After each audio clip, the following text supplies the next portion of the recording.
Patriots at Moores Creek Bridge waiting for the Loyalists. He's going to beat them to the punch, so to speak. Because what are these Loyalists waiting for, Kyra? What are they waiting for? What are they waiting for? Who's going to join up with them? British soldiers and the British fleet, right?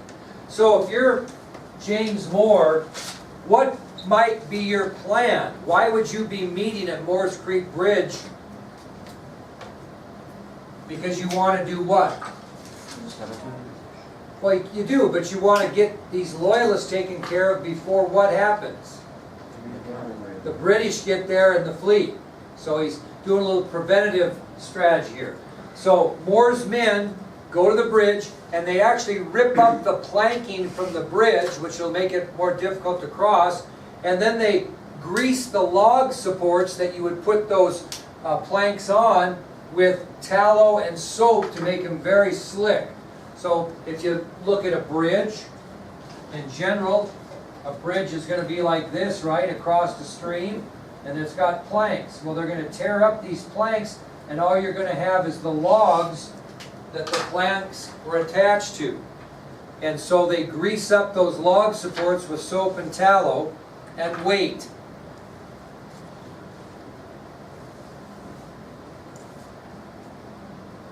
With soap and what? Tallow would be like, you know what tallow is? Yeah.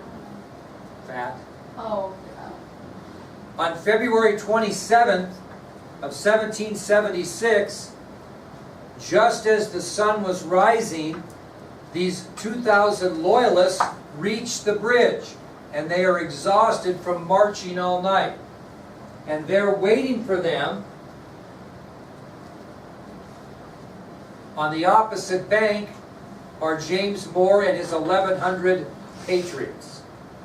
On February 27, 1776, just as the sun is rising, these 2,000 Loyalists reach the bridge. They're exhausted from marching all night. On the other side of the bank are the Patriots hiding, waiting for them to cross that slippery bridge. And as they attempt to cross the bridge, what do the Patriots do? Fire. Open fire. And in a very short but fierce fight, the Patriots win a decisive battle at Moores Creek Bridge. So again, on February 27, 1776, just as the sun was rising, the Loyalists reached the bridge, exhausted from marching all night. As they attempt to cross the bridge on the slippery logs, they are met by repeated fire from the Patriots, who were located in the brush on the opposite bank. In a short but fierce fight, the Patriots win a decisive battle. Now, death was not the big factor here. What Moore was able to do, he and his men, is they took over 850 prisoners. They took these Loyalists prisoner, 850 of them.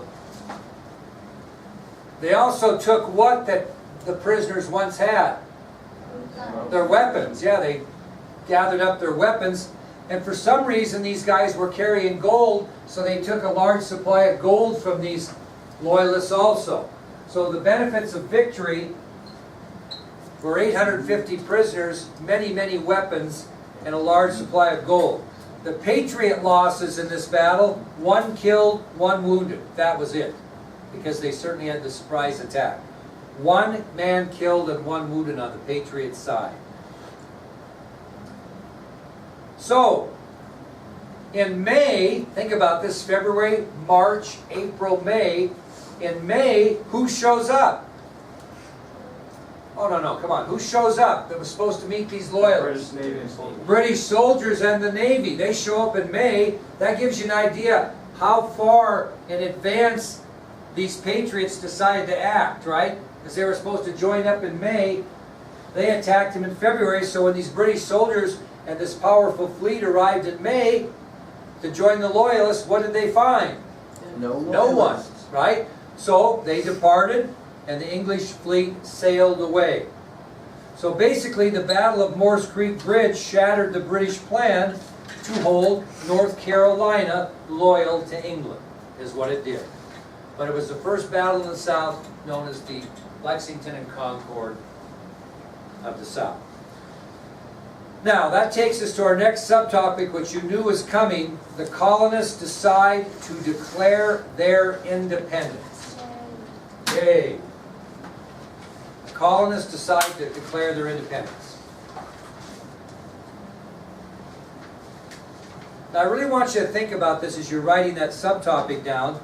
Despite what's happened in Massachusetts, and despite what's happened in North Carolina, and the way the British have been treating the American colonists, there still are many, many American colonists who are very cautious about going to war with Great Britain. They're nervous about it. And I'm going to give you 5 reasons why, even though we had the events in Massachusetts, even though we had the events in North Carolina, even though they've been dealing with these unfair taxes, there still are many, many American colonists who are cautious about going to war with Great Britain.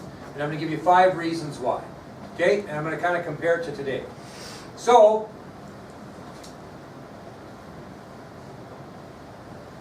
in a couple of years, Julie Warren is going to graduate from high school, and she's going to make plans to go to college, and everybody's going to be happy, and her mom and dad are really going to be proud of her. And all of a sudden, she graduates, she's made arrangements to go to some certain college, she's filled out all the paperwork, ready to go, everybody's happy, and then the day comes when Julie is actually going to leave the house and head for college. And what's going to happen is her mom and dad are going to be really kind of sad, and they're going to be thinking, God, this is kind of a final break. You know, this sweetheart of a girl's lived with us since she's been born 17, 18 years later. Now she's going to go out on her own, and they're just going to have a hard time making a final break with Julie, because they're not going to see her every day and not going to be under the same environment every day because she's going to be gone. Well, the colonists kind of felt the same way. The first reason why they were cautious about a war with Great Britain is there was an apparent reluctance to make a final break from Great Britain. They had been under British rule their whole life. And all of a sudden now, if they go to a war and they break from Great Britain, it's like breaking up with their family. Because a lot of these people weren't patriots and they weren't really loyalists. What were they? In the middle. In the middle. And they're thinking, God, we're going to make a final break. Just as they were as sad to think about a final break from Great Britain as Julie's parents will be when she goes off to college and they have to leave her where she's at and drive home without her. Same type of feeling. Then, you know, Julie's had it pretty good there. You know what? There's been some good law and order in her house as far as rules for the family, and she's very stable. She comes home and has supper with her family. Somebody maybe fix it. You know, she has a bed to sleep in that she may have to make, may have to not make. I don't know. But she's got a lot of stability at home. She's got a routine. She's got a lot of help and support at home to live. All of a sudden now, when she goes to college, she's got to be responsible for her own finances, probably has to fill up her own car with gas, worry about that money where it comes from, got to make her own bed and keep her room clean and put up with a roommate that she's not had to do. And so the point is, the second reason why the American colonists were so cautious about a war is that the British government was establishing law and order in the colonies, and they had stability, right? They had a normal, pretty much a normal life. This was their life. And if they break up with Great Britain, so to speak, it's going to be a change. They're going to have to be more responsible for their own actions. They're going to have to do some things that they don't have to do now, just like Julie's going to do when she gets to college. She's going to have to be more responsible for herself than she was when she was with the stability of her parents. Okay? Now, when Julie's at home and she goes to school and she has a bad day and she gets in a disagreement with a friend or an enemy or a teacher, she can go home and she can be under the protection of her parents. She can do that. She can go and maybe her parents might help her take care of her problem. When she gets to the University of Wyoming or wherever she's going, her parents aren't there with her, so all of a sudden now she's less protected than she has been at home. So the third reason why these American colonists were cautious about a war with Great Britain is that were the British government protecting them from the enemies of Great Britain? Did they have to bear arms against France or Spain if they came and tried to take the colonies? They might have to, but they're going to have help. So what the third reason was is the British government did protect the colonies from enemies of Great Britain. And that made people cautious about a war with Great Britain because their protection would be gone if they were independent. Does that make sense? And they'd have to protect themselves. Now, here's another thing that made American colonists really cautious about a war with Great Britain. If we are independent from Great Britain, how are we going to rule ourselves? I mean, they've witnessed this mob rule of tar and feathering people, burning down homes, beating the heck out of people, beating the heck out of soldiers that are protecting people. These are given to the people in the middle, and they're thinking, my God, if we go to war with Great Britain and are independent, is this the type of law and order and rule we're going to have? Is this mob rule that we have witnessed these patriots and radicals doing? So they were concerned about how would we be governed if we did. Are we going to be governed by this mob rule? So many colonists were afraid of the mob rule they had witnessed by local colonial leaders in the struggle for independence. How they had reacted to the Tea Act, how they had reacted to the Townshend Acts, etc. They thought, is that how we're going to run this place if indeed we have independence? But the fifth reason is probably the most important reason why American colonists were cautious about a war with Great Britain. And I think you can figure this out. Think about it. So we're reluctant to make a final break from Great Britain. The colonists understand that the British government maintains law and order and stability in the colonies. They understand the British government protects the colonies from enemies, and they're a little nervous about what type of rule they're going to have if they're on their own by witnessing this radical behavior by these colonial leaders. But what would be your biggest concern if you went to war with Great Britain? What happens if you lose? Okay? How are you going to be treated if you revolt against the mother country, go to war and lose? What's the general rule for treason these days? Execution. So they're thinking now, if we take the gamble and we go to war with Great Britain and we lose, what's our fate? What will they do to us that fought against the mother country? Will they execute us? Will they make our life worse than it ever was for the reasons we went to war? How bad could it be? So again, despite what happened in Massachusetts and North Carolina, there were several reasons American colonists would be cautious about a war with Great Britain. One, there was an apparent reluctance to make a final break from Great Britain. Two, the British government maintained law and order and stability in the colonies. Three, the British government protected the colonies from enemies of Great Britain. Four, many colonists were afraid of the mob rule they had witnessed by local colonial leaders in the struggle for independence, how they reacted to the Stamp Act, how they reacted to the Townshend Acts. But most importantly, number five, they feared what will our treatment be if we revolt, go to war, and lose?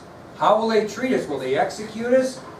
Will they treat us worse than they treated us for the reasons that we wanted to declare independence? So you can see why colonists were a little bit apprehensive. Now, on the other hand, there were a couple of good reasons why independence from Great Britain would be positive. And I'll tell you what those are. Okay? What was the biggest complaint they had? Why would they want their independence? Because they didn't like the way British ruled them. They thought they violated their rights. They thought they had less rights than the person that lived in Great Britain. They were paying more taxes, they were treated poorly, they were having their rights violated. So that was the number one reason why independence from Great Britain would be a good idea, is because the British government had committed acts that many colonists believed violated their rights as British citizens. They weren't being treated the same as those that lived in Great Britain. And if you're not going to treat me the same and you're going to treat me poorly, then I'm going to declare my independence and get away from you. Now, the second reason why independence would be positive was simple as this. colonial blood had already been spilled, right? Where at? The Boston Massacre, Lexington, Concord, Bunker Breeds Hill, Charlestown. Already blood had been spilled, and because blood had been spilled, defending our rights, we might as well declare independence and get it over. Okay? Now, this is where an interesting fellow comes into history. And his name was Thomas Paine. Thomas Paine. And Thomas Paine was a former British political writer who came to America in 1774. Thomas Paine was a former British political writer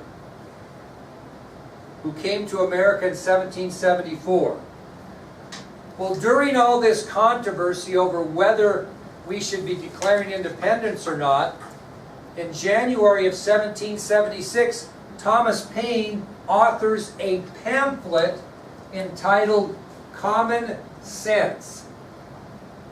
In January of 1776, Thomas Paine, a former British political writer who came to America in 1774, he authors a pamphlet that's entitled Common Sense.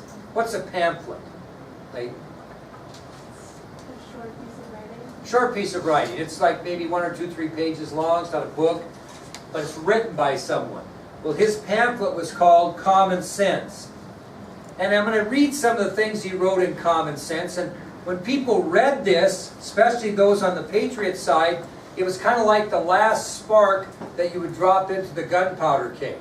Okay, it kind of got everybody, his emotions exploded. But here's what he said. Don't write it down, just listen. I'll tell you the part I want you to write down. So here's what he wrote in his pamphlet, Common Sense. He said, quote, "I offer nothing more than simple facts, plain arguments, and common sense." He's just basically writing about why independence would be important. And he said, "I offer nothing more than simple facts, plain arguments, and common sense."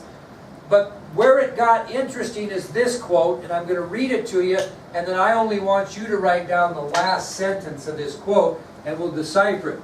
But he continued his statement by pointing out that America had grown into a new and different nation with interests of its own.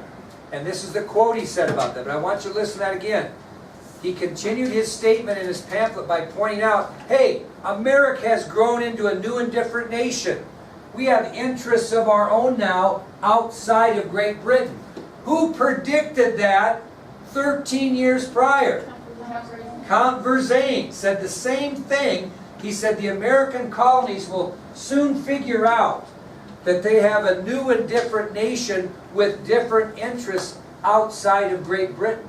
And this is what Thomas Paine says, and here's his quote to end the pamphlet that got everybody wound up. He said, "The period of debate is closed. Arms, as the last resource, must decide this contest. Everything that is right or reasonable pleads for separation. The blood of the slain, the weeping voice of nature cries, 'tis time to part." Okay, and I want you to write down the last sentence of that, but I'll read it again. I'll tell you when to start writing. He says, the period of debate is closed. We're not going to argue back and forth about independence. Arms, as the last resource, must decide this contest. War is inevitable. Everything that is right or reasonable pleads for separation from Great Britain. Here's what I want you to start writing. The blood of the slain, the weeping voice of nature cries, 'tis time to part. The blood of the slain, the weeping voice of nature cries, 'tis time to part.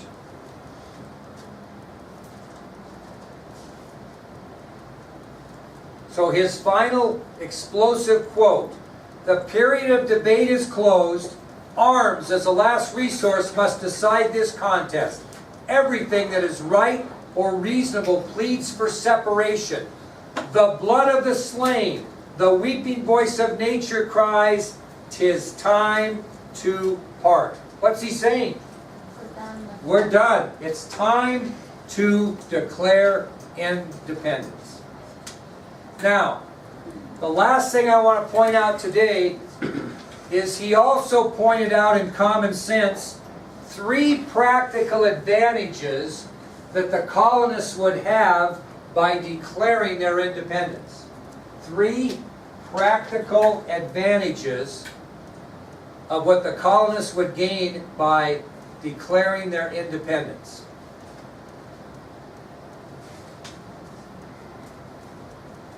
First of all, if they were an independent nation, which they would be if they declared their independence, right? These captured patriots in battle, who now they simply just shoot as rebels, would have to be treated as what? Prisoners of war. Because what the British did if they captured any patriots is they shot them on sight as traitors, as rebels. Well, if you're an independent nation, the rules of war say that if you capture the enemy, you have to treat them as prisoners of war. But if they're still British citizens, you don't have to do that, right? Because you're not at war with yourself. So he said by declaring independence, captured patriots could demand to be treated as prisoners of war and avoid being shot as rebels. To him, that was a practical advantage of independence. They could keep fighting this war without declaring their independence, but he's saying, hey, why would we do that? The second practical advantage of declaring independence, according to Paine and Common Sense, is that any American that lives